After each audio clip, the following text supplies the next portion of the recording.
Welcome back to Art Class with Mr. Poulos. Today we're going to be making Zentangles. Zentangles are a great way to relax and calm your mind while you make some really cool art.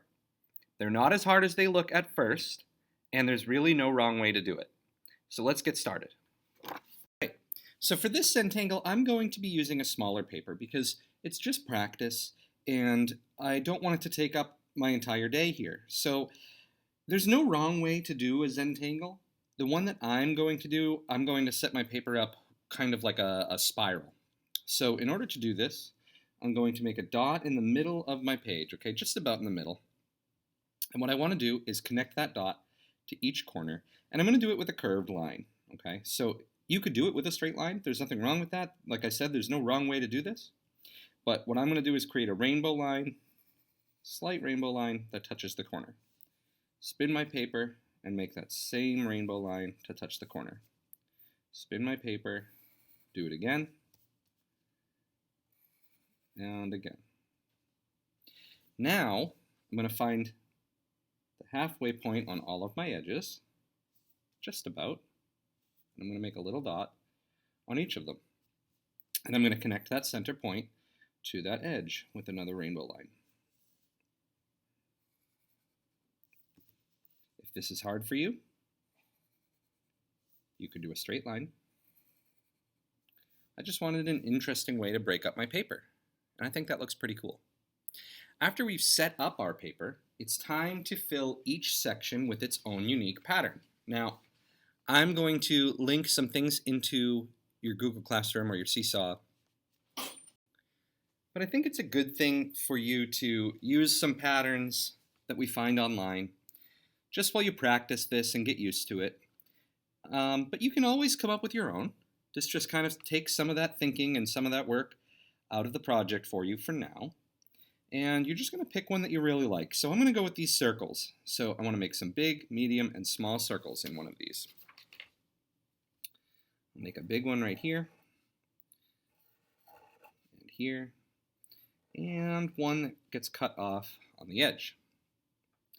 I'll do some medium sized to fill in some spaces.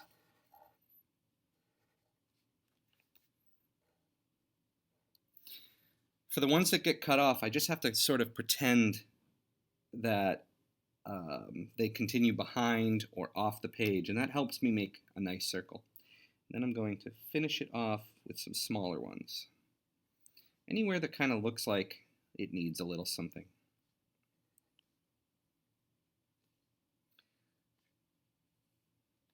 I think that looks pretty cool.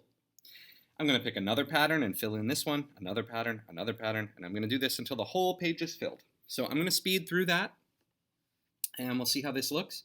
You can pick your own favorite patterns, you can come up with your own patterns, and I'll see you in a minute.